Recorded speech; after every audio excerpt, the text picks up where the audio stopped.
Assalamualaikum warahmatullahi wabarakatuh. Assalamualaikum warahmatullahi wabarakatuh. Assalamualaikum warahmatullahi wabarakatuh. Perkenalkan kami dari kelompok 1 Ilmu Filsafat tentang Objek dan Tujuan. Filsafat ditinjau dari segi bahasa diambil dari kata bahasa Arab yaitu falsafah.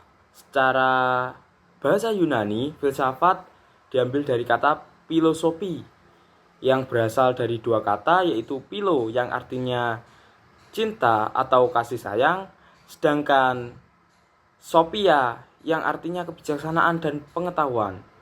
Dari sini kita dapat menyimpulkan bahwa filsafat adalah cinta akan ilmu pengetahuan. Dalam filsafat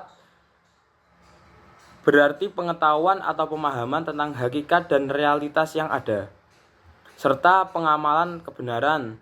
Filsafat juga dapat diartikan sebagai suatu sikap sadar dan matang untuk memahami dan memikirkan segala sesuatu secara mendalam, keinginan untuk melihat segala sesuatu dari segi sudut tertentu. Contohnya pandangan yang luas dan komprehensif, termasuk segala keterkaitannya. Metode berpikir yang digunakan dalam filsafat itu ada 5, yaitu pertama berpikir secara sistematis, kedua berpikir secara kritis atau radikal, yang ketiga berpikir secara logis, keempat berpikir secara universal, dan yang terakhir yang kelima itu berpikir secara objektif. Inti dari filsafat adalah pemikiran segala sesuatu dengan menggunakan nalar-nalar yang ada pada diri manusia. Istilah ilmu dalam bahasa Arab berasal dari kata ilma, yang berarti mengetahui. Secara istilah, ilmu tidak berbeda dengan skills yang berasal dari skill. Perbedaan kedua istilah ini hanya terbatas pada bidang empirisme dan positivisme. Namun, ruang lingkup ilmu pengetahuan juga mencakup bidang non-empiris seperti matematika dan metafisika. Ilmu pengetahuan yang diperoleh dengan metode ilmiah di mana sudah ada sistem yang terukur dan dibuktikan kebenarannya dengan cara mengkajinya secara berulang-ulang. Ilmu pengetahuan adalah informasi yang bersifat tidak terorganisir secara sistematis. Secara ontologi, pengetahuan hanya terbatas pada kajian tentang kehidupan manusia dan pengamalan sebenarnya. Terdapat pengetahuan, persamaan, dan perbedaan antara ilmu pengetahuan dan filsafat.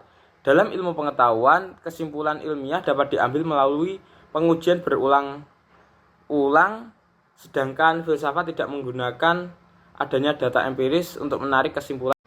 Pengetahuan hanya terbatas pada kajian tentang kehidupan manusia dan pengamalan sebenarnya.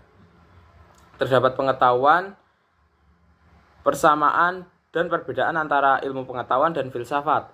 Dalam ilmu pengetahuan, kesimpulan ilmiah dapat diambil melalui pengujian berulang-ulang, sedangkan filsafat tidak menggunakan adanya data empiris untuk menarik kesimpulan seperti pada ilmu pengetahuan. Hal ini dikarenakan filsafat bersifat spekulatif. Di samping itu, juga terdapat persamaan antara ilmu pengetahuan dan filsafat, yaitu mencari kebenaran ilmu.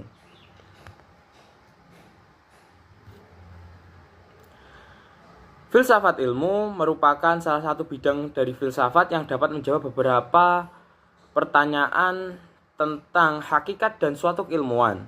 Filsafat, penerapan ilmu pengetahuan, termasuk ilmu alam dan ilmu sosial. Filsafat berupaya menjelaskan berbagai persoalan seperti apa dan bagaimana, konsep dan penjelasan manakah yang disebut dengan ilmiah. Bagaimana konsep muncul, bagaimana ilmu pengetahuan dan dapat menjelaskan, mengenal, dan memanfaatkan alam melalui teknologi.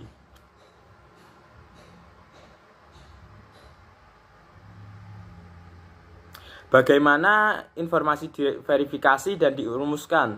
Bagaimana kita dapat memutuskan penerapannya? Berbagai jenis pemikiran ilmiah yang dapat digunakan untuk mencapai kesimpulan. Dan dampak metode dan model ilmiah terhadap orang lain dan terhadap ilmu pengetahuan itu sendiri. Dari berbagai pernyataan di atas dapat disimpulkan bahwa filsafat ilmu secara keseluruhan merupakan pemikiran reflektif terhadap objek, topik, baik dari landasan ilmu maupun hubungan ilmu dengan berbagai aspek kehidupan.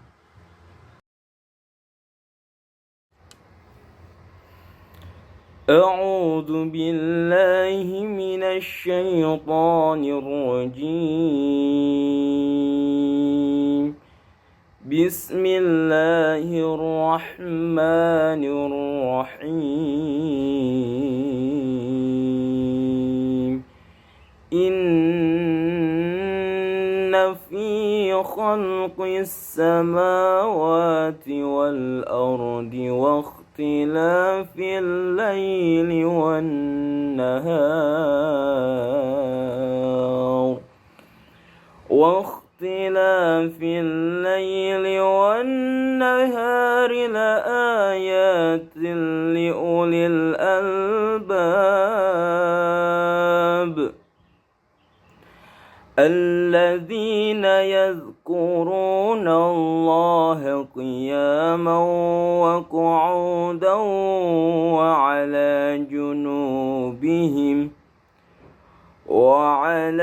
جنوبهم ويتفكرون في خلق السماوات والأرض ربنا ما خلقت هذا باطلا سبحانك فقنا عذاب النار.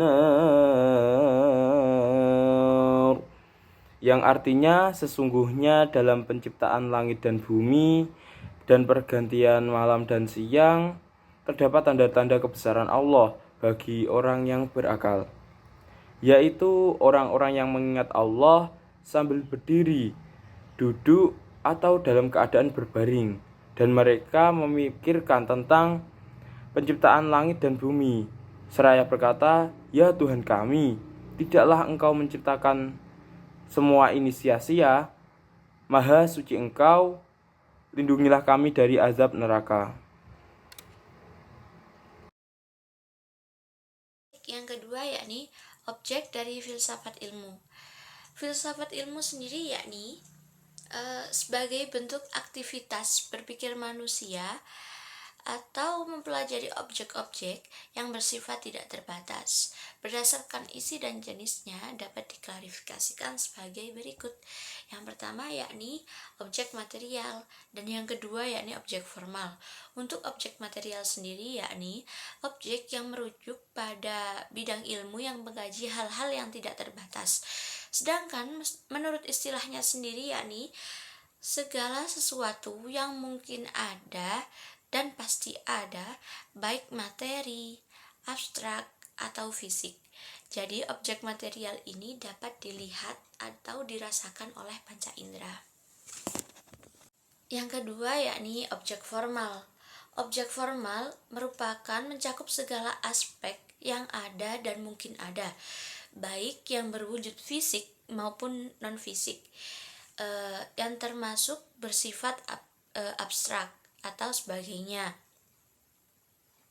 Jadi, objek formal itu merupakan pendekatan untuk memahami dari objek material. Jadi, objek formal dengan objek material ini saling berhubungan.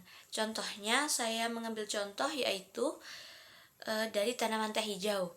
Tanaman teh hijau sendiri itu merupakan objek material karena bisa dilihat oleh panca indera.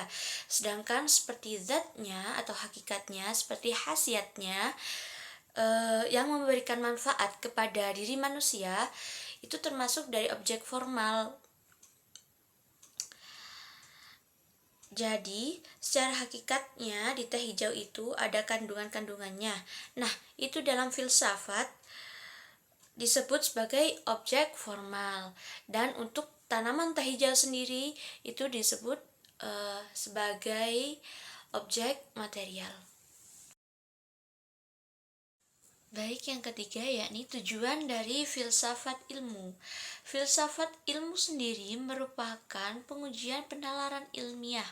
Hal ini menjadikan manusia berpikir secara kritis, logis, dan sistematis, sehingga dapat terhindar dari perilaku solipstik atau menganggap bahwa pendapat dirinya yang paling benar. Dengan kegiatan dan pemahaman ilmu pengetahuan secara menyeluruh, manusia diharapkan dapat memperoleh pemahaman yang utuh dan lengkap, serta dapat menemukan ciri-ciri hakiki dari ilmu pengetahuan. Tujuan filsafat ilmu itu juga bersifat praktis, artinya ketika kita ingin melakukan suatu penelitian harus terlebih dahulu memiliki keingintahuan tentang hakikat fenomena tersebut. Pengetahuan tentang kegunaan praktis ini dapat melahirkan pertanyaan yang timbul dalam suatu penelitian. Tujuan dari filsafat ilmu itu selanjutnya yakni menjelaskan cara memperoleh suatu ilmu. Tujuan ini dapat dilihat dari metodologi penelitian yang biasa terdapat dalam suatu laporan penelitian.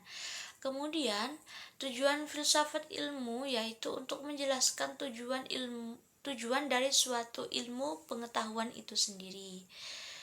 Filsafat ilmu sendiri yaitu merupakan upaya untuk merefleksikan, mengkaji, dan mengkritik perkiraan dan metode ilmiah.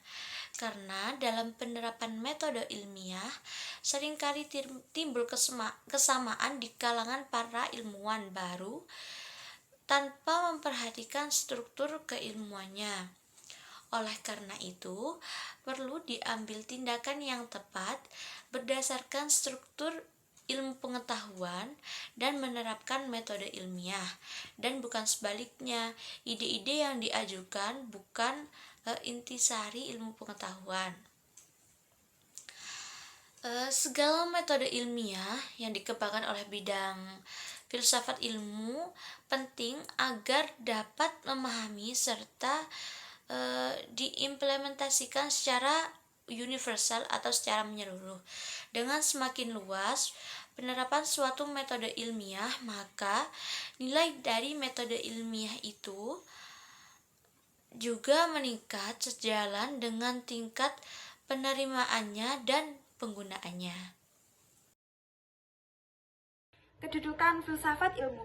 Filsafat dalam ilmu pengetahuan menempati posisi sentral dan fundamental. Hal ini dikarenakan pada mulanya filsafat ilmu merupakan satu-satunya usaha manusia di bidang spiritual untuk mencapai kebenaran pengetahuan. Namun, sifat manusia yang tidak puas hanya dengan melihat dari sudut pandang holistik, melainkan juga ingin fokus dengan hal-hal yang spesifik. Hal ini mengarah pada penelitian isu-isu spesifik yang sebelumnya terkandung dalam bidang filsafat. Ketika penelitian ini mencapai tingkat yang tinggi, bidang studi ini melepaskan diri dari filsafat dan kemudian menjadi bidang ilmu baru yang mandiri. Cabang pertama yang memisahkan diri dari filsafat adalah ilmu eksakta, yang kemudian disusul oleh ilmu pengetahuan yang lainnya. Apa itu ilmu eksakta? Ilmu eksakta adalah ilmu yang bersifat konkret atau cenderung berisi tentang ilmu hitung, yang biasanya kita tahu matematika, kimia, dan fisika. Pada hakikatnya, tugas filsafat ilmu adalah memberikan landasan filosofis bagi pemahaman berbagai konsep dan memberikan kesempatan untuk mengkonstruksi teori-teori ilmiah dari bidang keilmuan. Selanjutnya, pada aspek teknis dapat berupa pengembangan teori-teori ilmiah dan konsep-konsep makalah pada masing-masing bidang ilmu. Dalam konteks islamisasi ilmu, peran penting filsafat ilmu terletak pada ontologi dan epistemologi. Ontologi di sini mengasumsikan bahwa landasan ilmu didasarkan pada pandangan dan sikap filosofis seorang ilmuwan. Sehingga dasar ontologis ilmu sangat bergantung pada perspektif ilmuwan tersebut. Sementara itu, epistemologi adalah penelitian ilmiah yang didasarkan pada metode dan prosedur untuk mencapai suatu kebenaran. Upaya untuk mencapai suatu kebenaran adalah konsistensi, pragmatisme, dan korespondensi. Konsistensi atau koherensi. Koherensi mengacu pada konsistensi internal suatu teori atau argumen. Jika semua bagian dari suatu teori saling berhubungan dengan logis dan tidak ada kontradiksi di dalamnya, maka disebut koheren. Yang kedua, korespondensif adalah sejauh mana suatu gagasan atau teori merefleksikan atau sesuai dengan realitas objektif. Singkatnya, korespondensif adalah jembatan antara dunia ide dan dunia nyata. Yang ketiga, pragmatisme. Kriteria pragmatisme menekankan pada kegunaan praktis suatu teori atau ide. Jika suatu teori terbukti dalam memecahkan masalah, maka teori tersebut dianggap memiliki nilai kebenaran. Filsafat ilmu memiliki kedudukan yang sangat penting dalam hubungannya dengan ilmu pengetahuan. Hal ini dikarenakan filsafat ilmu membantu memahami aspek-aspek teoritis ilmu pengetahuan, seperti konsep-konsep dasar, logika ilmiah, dan prinsip-prinsip lainnya yang digunakan dalam metode ilmiah. Selain itu, filsafat ilmu juga membantu dalam memahami aspek praktis dari ilmu pengetahuan, seperti implikasi sosial penelitian-penelitian ilmiah, etika penelitian, dan dampak teknologi terhadap masyarakat. Oleh karena itu, pemahaman tentang filsafat ilmu sangat penting bagi para ilmuwan dan masyarakat umum untuk melakukan pemahaman dan pengaplikasian ilmu pengetahuan secara lebih baik. Kesimpulan filsafat ilmu. Filsafat ilmu artinya studi yang mempelajari semua kejadian kehidupan dan pemikiran secara kritis yang dijabarkan dalam konsep fundamental. Dengan mempelajari filsafat intelektual, kita dapat memperoleh pemahaman yang lebih dalam lagi tentang bagaimana mengembangkan, menerapkan, dan mengekspresikan ilmu untuk memecahkan masalah yang kompleks. Selain itu, filsafat pengetahuan juga membantu kita agar menjadi seorang pemikir yang kritis dan analitis ketika mengevaluasi berbagai teori pengetahuan. Hal ini sangat penting karena dengan kita berpikir kritis, kita dapat mengidentifikasi kesalahan logika dan bias yang dapat mengarah pada pengembangan pengetahuan dan hasil penelitian. Baik, mungkin hanya ini yang dapat kita sampaikan untuk pemaparan materi filsafat ilmu objek dan tujuan. Kesepian tanpa kekasih, cukup sekian. Terima kasih.